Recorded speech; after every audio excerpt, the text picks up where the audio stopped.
what I'm increasingly aware of, and this is what came to whatever's left of my mind when I was looking through the notes for Ellyn von Huben.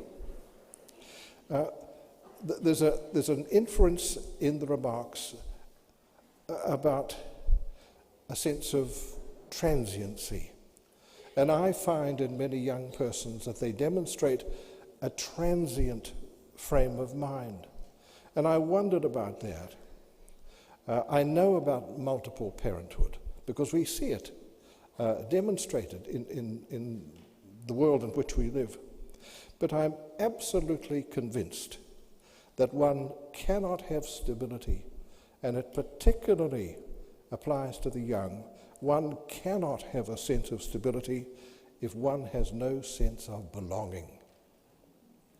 And that's the difference for many young persons from me. I knew where I belonged from the moment I was born. I'm a cradle Catholic. I knew where I fitted, I knew where I belonged, and I thank God for that. And I know that Ellyn von Huben, who's going to speak to you right now, has much to reflect on, and she'll give me pause to consider my views on certain things. Ellyn von Huben.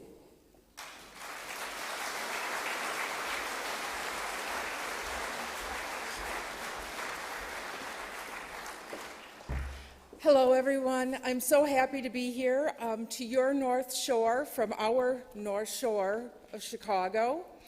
It's a small world. If I had been driving the family van here, I probably could have picked up Father Andy Davey and brought him with me. It's that small a world. What I'm here to talk about right now is my conversion story, which is, unique. I think every conversion story is unique, just as every soul is unique. If you could sum up my conversion in one word, it would be grace. That's exactly how I got here today, grace, not Qantas, grace. One of my favorite authors is the late American Southern fiction writer Flannery O'Connor.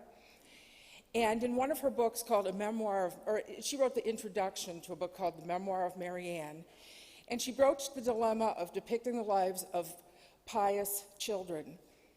She had a bit of disdain for little boys who would play act mass or girls who dressed up as nuns, but she asked what's to be said of Protestant children who lack those props and have to content themselves with other acts of goodness. One answer would be me, in my youth, was a hybrid of those children. I was a pious, pagan child, unbaptized, unaffiliated, and I wanted nothing more than to be a nun. Of all the great accessories in my dress-up box, my favorite getup was my nun's habit, which I made out of a witch's cape. My mother had made it out of an old black turtleneck of my father's, but I loved using it as my veil. Just put it on my head, and I was Sister Ellyn. I grew up as sort of a nothing in Wisconsin, and Wisconsin, by virtue of its heavily German population, is very, very Lutheran. My hometown of Cedarburg, Wisconsin, had about 7 Lutheran churches, in contrast to the one Catholic parish. But I had grown up on a street populated with Catholic playmates, and I knew what I wanted. I wanted to be like them. And I lobbied furiously to my parents to be baptized.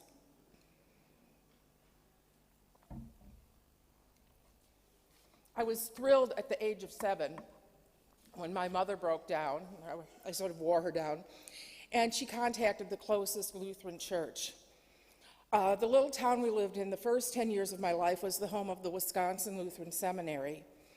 My maternal grandmother had been Catholic, but she left the church when she married my grandfather.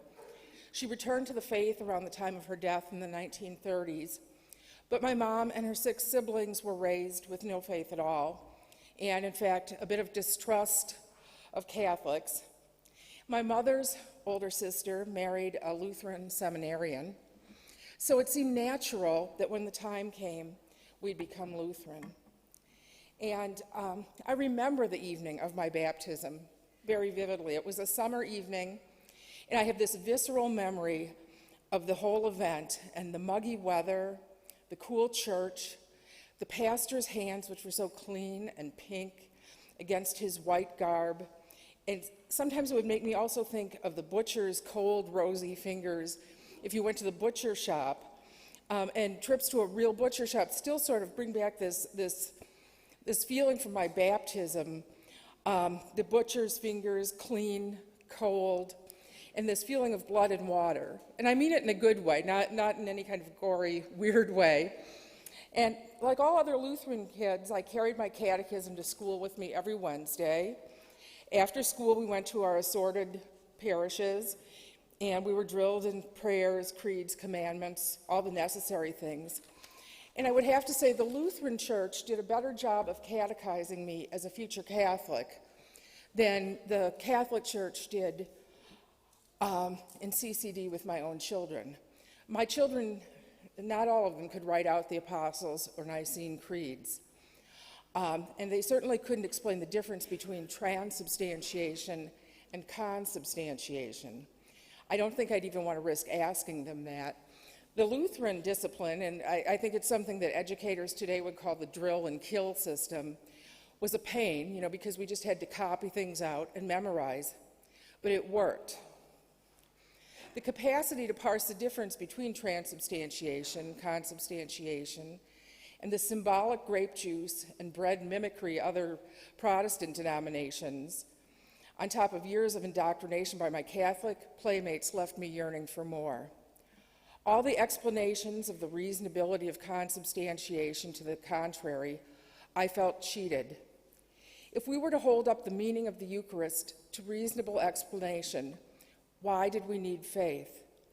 And with faith, the reassurance of the presence of our Lord under the appearance of bread and wine became more, rather than less reasonable, than the explanation that the bread and wine coexist as Jesus' body and blood when consumed, only to return to their original unsacred state in the moments after communion. That is a convolution beyond my grasp.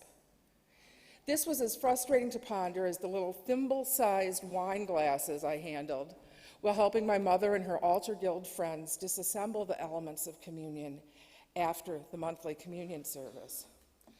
Perhaps this is why I really have a great feel for something Flannery O'Connor said about the Eucharist.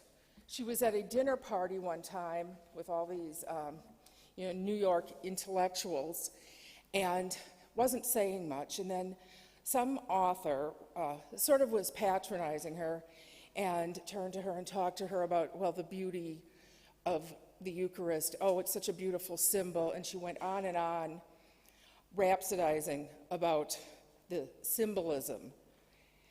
And Flannery O'Connor turned to her and said, if it were only a symbol, I would say, to hell with it. She could cut that straight to the meaning. She knew that much about the Eucharist. But I do have very warm memories of my high school years in the Lutheran Church. My best friend Pam and I were given places as youth advisors to the parish council, which may not have been the wisest decision the pastor made, given our tendency to hysterical laughing fits, general benign teenage silliness. We were active and fairly devout teens, but I'm not implying that we had any kind of perfection. I still think of my friend Pam fondly during Holy Week, and we reminisce about what we called the Maundy Thursday incident. After church, a group of us girls and our moms had gone to Pam's house for light refreshments and chit-chat. Well, the moms had their coffee in the living room. We decided to fix ourselves some cocktails. Not only were we in for stern reproach for tippling at the age of 15, but doing it on Holy Thursday, and attempting to cover our crime by watering the brandy. My college search in the senior year of high school led me to a small Catholic women's college in Illinois. There was the mystery and excitement of finally being a student in a Catholic school. This school had nuns. And there was the added appeal of no required courses outside of one's major, allowing me the luxury time to explore. No required courses allowed for dabbling in a variety of subjects: art history, religious study, good stuff, fun stuff, and I must confess that my greatest academic weakness, going back to grade school, was any kind of math. Aside from basic arithmetic, I'm not real good with numbers, and in hindsight I can see that a telling moment in my schooling was being placed in a high school honors physics class. Physics uses numbers, and physics also has laws. These are solid laws that are resistant to any verbal tricks that I could pull out of the air when confronted with an essay question. I should have taken this as a sign that words were what I needed to work with, but it took a few decades before that sunk in. But I did come away with a lesson that served me well the rest of my life, and my family can attest to my frequent admonitions: do not violate the laws of physics. Just don't. If you asked me what my favorite years in school were, I would have to say 5th grade, and I'm not sure what that's equivalent to in your educational system. In the US, that's about 10 and 11-year-olds. And then I loved college. I didn't know when I left home for Barra College of the Sacred Heart in Lake Forest, Illinois, in 1973, that this really cool-seeming school with nuns was also the alma mater of my 5th grade teacher, Mrs. Kramer.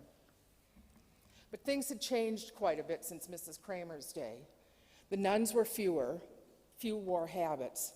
One could hardly describe as street clothes the leopard coat, stiletto heels, and rhinestone-encrusted glasses that one of the sisters wore.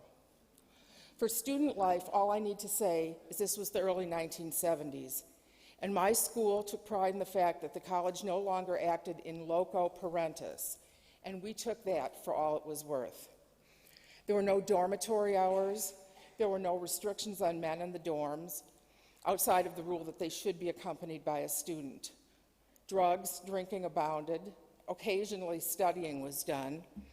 My parents were not aware of all the chaos I had walked into, and owing to the fact that I really enjoyed it, I was very judicious in what I revealed to them. Now, as a mother and a new grandmother, I find it all to be absolutely horrifying.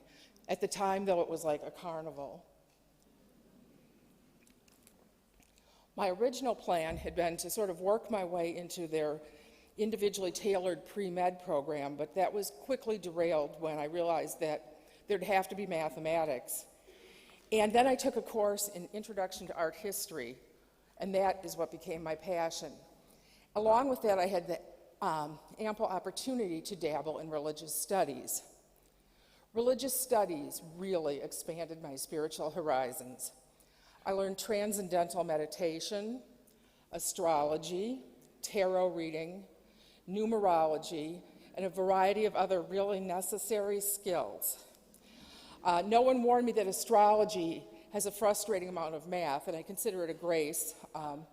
I couldn't deal with the calculations, and that kept me from getting any farther into it. So that's one point that my ineptitude in mathematics did serve me well.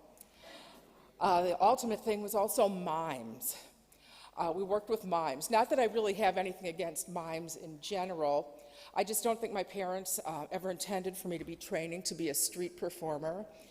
And this was miming plus spirituality, not just mimes, in a box or whatever.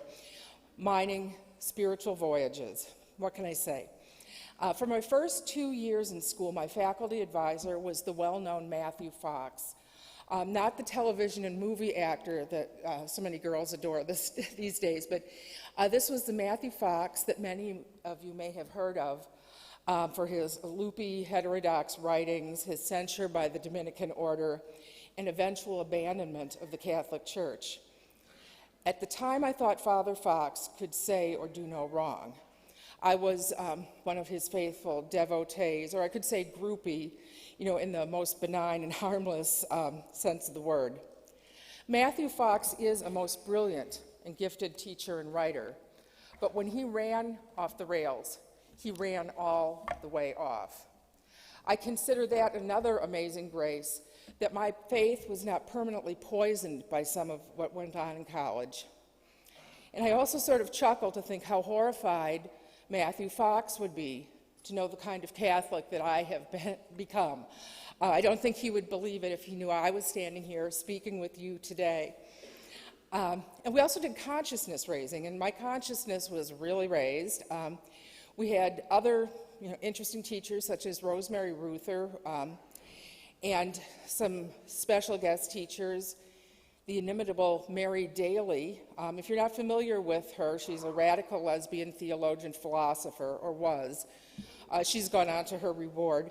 A mere glance at her Wikipedia page would be enough to curl your hair. I think it's significant that when years later, several boxes of my old college books that were in storage were water damaged, and I frantically tried to salvage them, only 2 books were permanently damaged and moldy beyond redemption.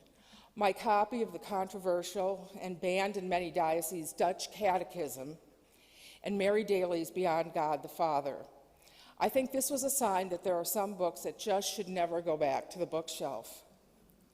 So my consciousness had been raised, so I thought, and too bad I wasn't thinking while my consciousness was going up.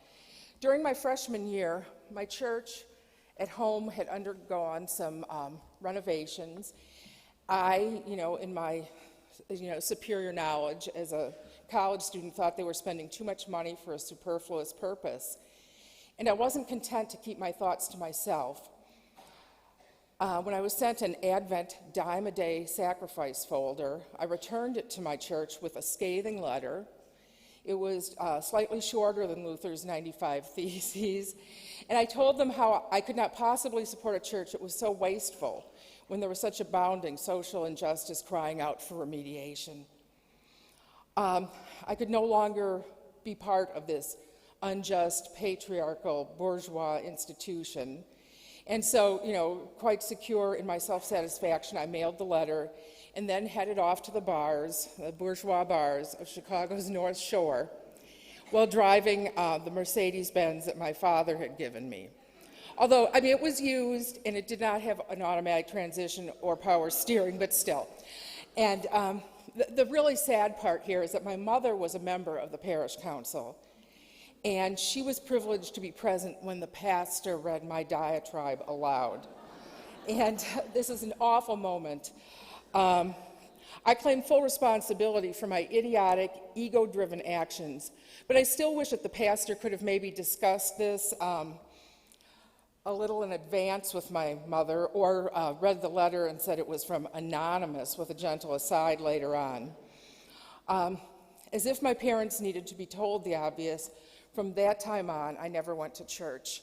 No Christmas, no Easter, never. By the age of 21, I was engaged and wanted the traditional church wedding with all its frills. Well, except that I had told my church where to go. Okay, well, pride wouldn't allow me to call the church and sort of grovel to the pastor. I was fortunate that my father had a friend who was a Lutheran pastor of another church. Like I said, there were like 7 or 8 in town.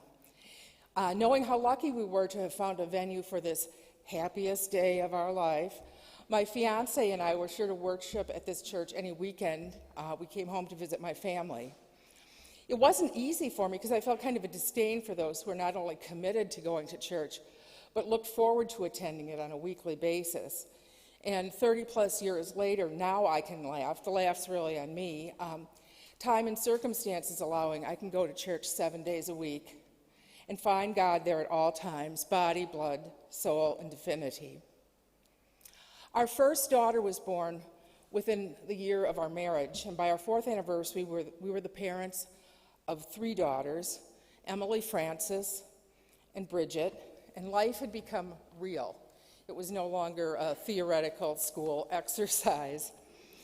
I had promised the pastor who married us that we would attend church, but one thing led to another, and it was morning sickness, then a new baby, and another, and the right Sunday never rolled around. There was a brief tour we took through several unfulfilling years as Unitarians. I don't even know how to explain that. I don't know. But in the depths of my heart, I knew where I belonged. And it took a while to get my courage up. And at this time, we were living in Illinois with my in-laws. We had 4 children. Our 4th daughter, Martha, had been born.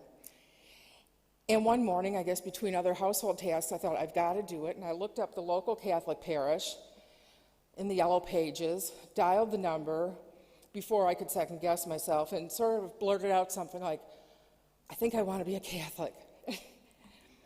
And looking back, I also see other Catholic influences in my life that I didn't realize at the time. I wanted to be the best mother possible. Even though I had never really planned on having children, whenever I get into something, I sort of go at it hammer and tongs, and having these children, I wanted to do the very best. I had some problems feeding my first daughter, and so I joined La Leche League, which is an international organization that educates and supports nursing mothers. After some years of active membership, I became a leader in the organization, and during the training process, I read a tiny book that the 7 founding mothers wrote about how they came to start La Leche League. They were 7 Catholic mothers who had met at a church picnic. One of the mothers was married to an obstetrician who gave his patients medals from the shrine of Nuestra Senora de la Leche. I'm sorry, I dropped out of Spanish in college. In St. Augustine, Florida. Founded in the 1600s, it was the first shrine dedicated to our Blessed Mother in the United States. La Leche League was initially founded as a Catholic organization, and they used the name La Leche League because people were more modest in their speech back in the 1950s, and they wanted something that was sort of a code word that could be used like in the church bulletin, in the community newspapers, and so especially for patients of this Dr. White who gave out the medals, La Leche was sort of the code word. So they started it as a Catholic organization, but they eventually became more secular in order to help all mothers and babies throughout the world. But I can see how their Catholic, life-affirming, open-to-life influence came through in what I learned through my fellow leaders in the League. And I consider the founding mothers also sort of guides in my journey to the faith. My husband and I met with our pastor, or who was to become our pastor.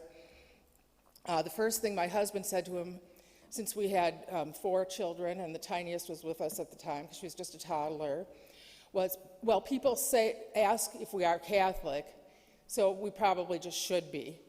Because at the time, I guess, having 4 tiny children like that was not the most popular thing, at least in our neck of the woods.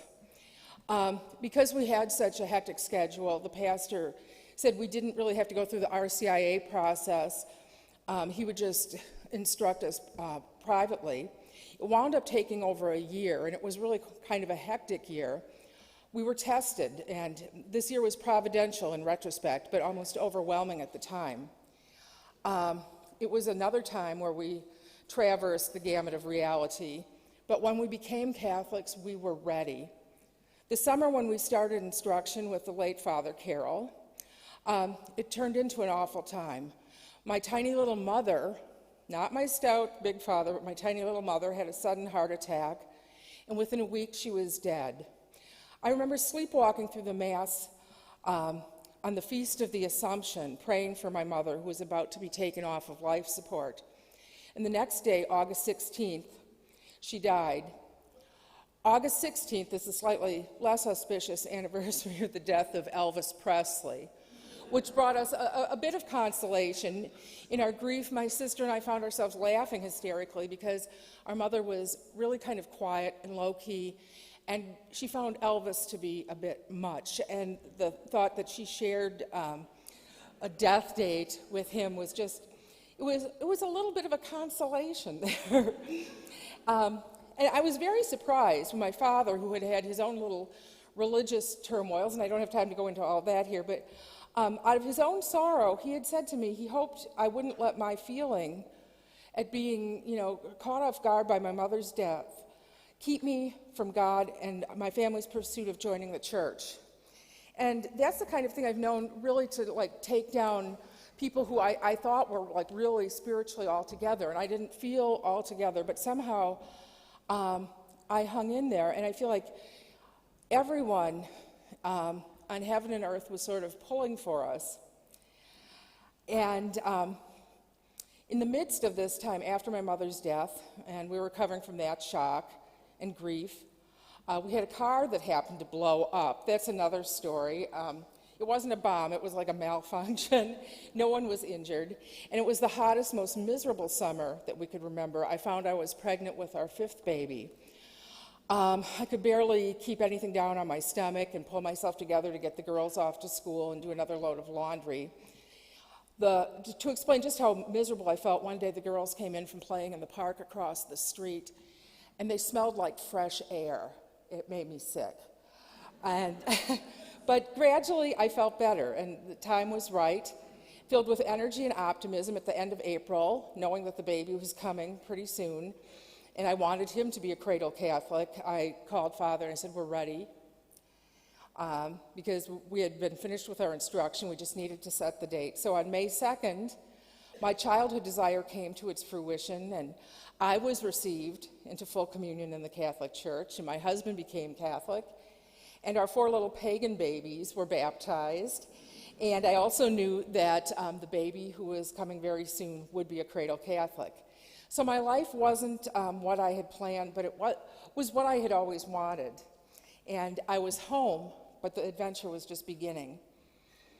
I often hear people in the midst of difficulties and grief wondering how people without faith can manage. And that's a good question.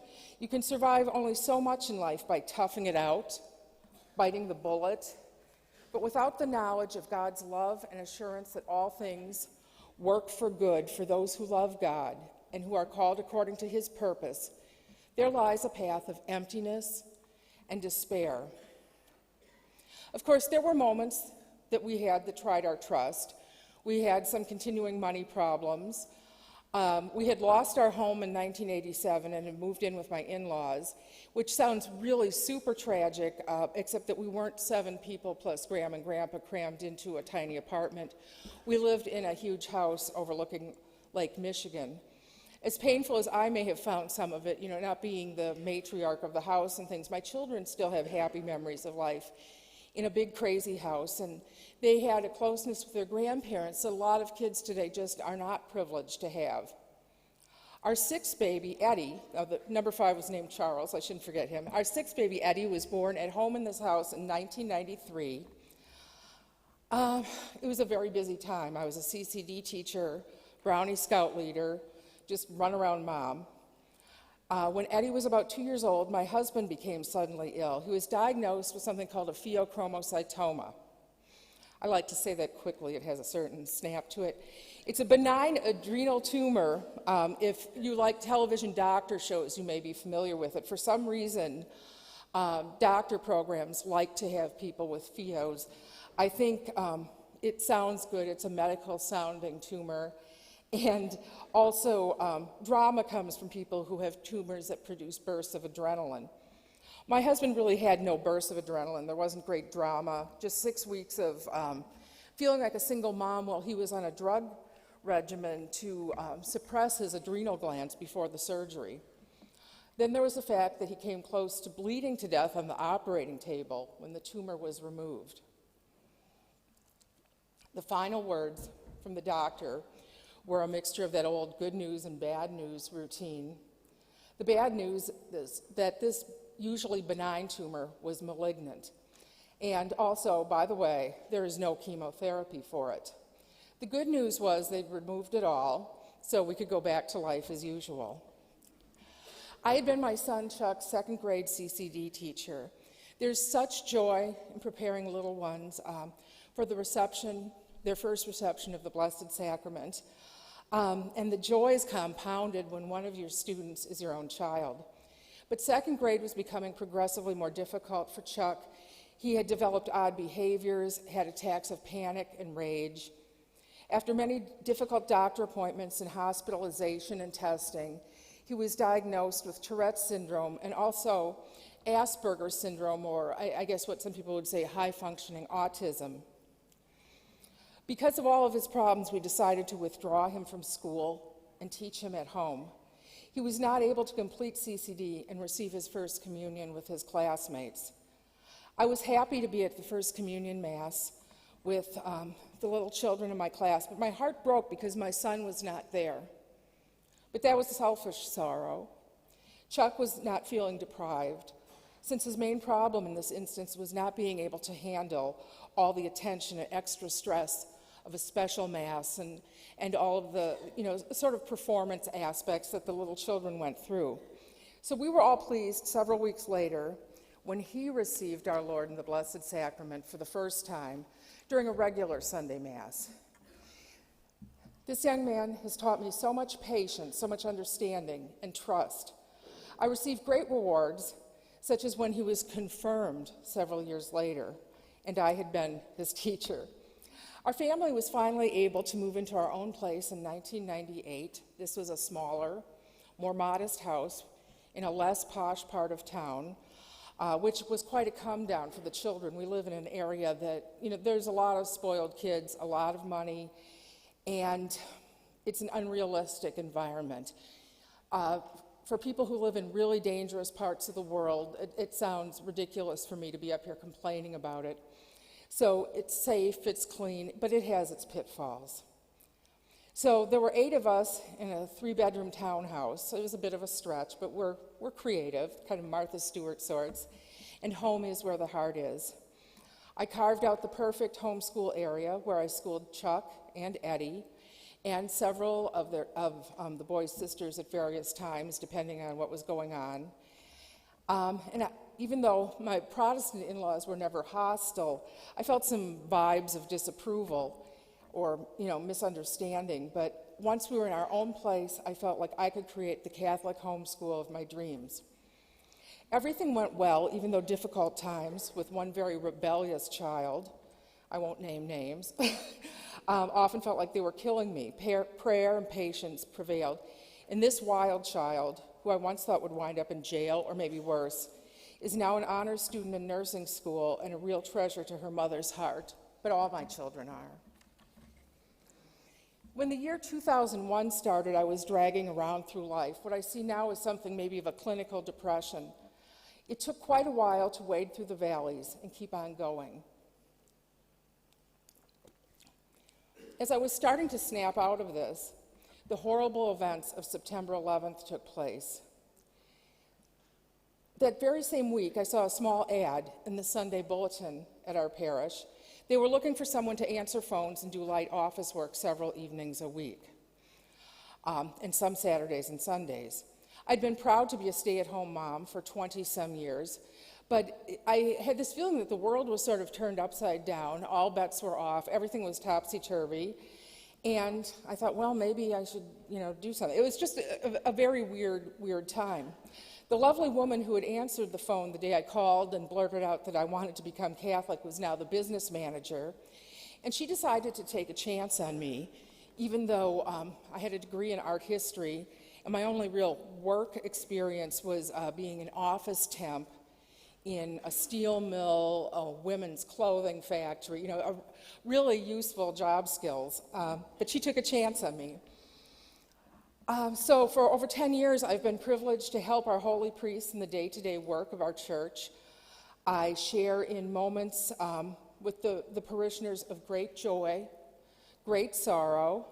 There are some moments that are just funny and hard to describe. I had a phone call from someone who said she wanted to speak with someone. She had some questions.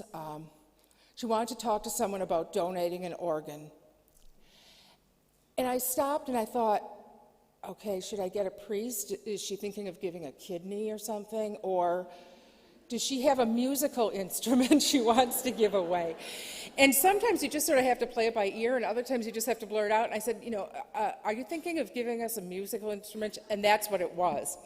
So, one great thing I love about working at the church, no 2 days are alike. You really have to think on your feet, and it's really a blessed experience. Here's the final link, finally, about how I got here today. After I had been working at the church off and on, part-time for about 6 months, my husband had a sudden but mild heart attack. And rather than being real concerned, I found myself feeling mad at him, not at God, at him.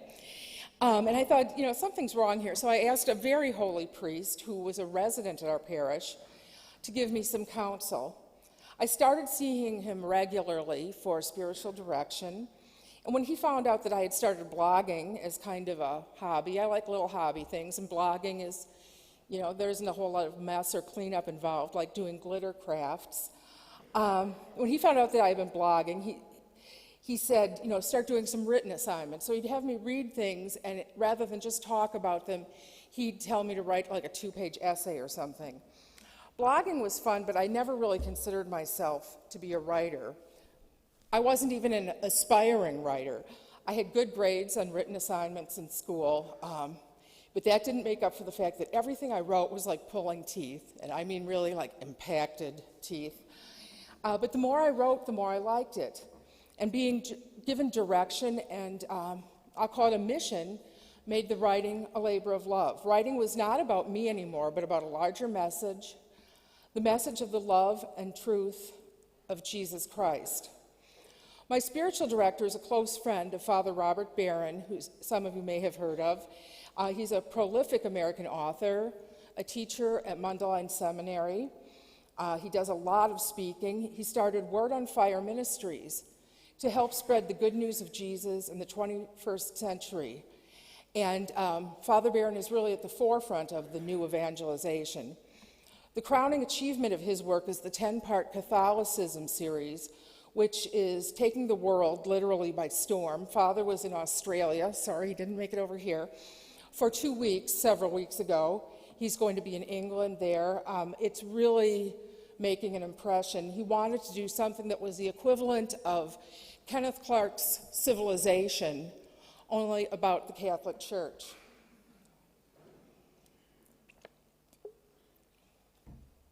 About 2 years ago, Father Steve Grunow, my spiritual director, who's now assistant director at Word on Fire, asked me if I would like to contribute pieces from time to time to the Word on Fire blog. And he suggested my first piece, because I sort of gave him a blank look, like, okay, fine. He suggested I write about Lady Gaga, because you can tell from looking at me, I'm up with fashion and stuff. But he knew I would have something to say about Lady Gaga. So I've written a lot for Word on Fire since then, besides my own blog, which is where I do more of my kvetching about my family and what the dogs have done and things like that. And then for Father Barron, I trot out some of the more solid spiritual stuff. But it was the Lady Gaga piece that brought me to the attention of the organizers of your fabulous Eucharistic convention. And that's how I got here today. So that's the story thus far, and I'd have to sum it up again in just one word: grace. Thank you so much.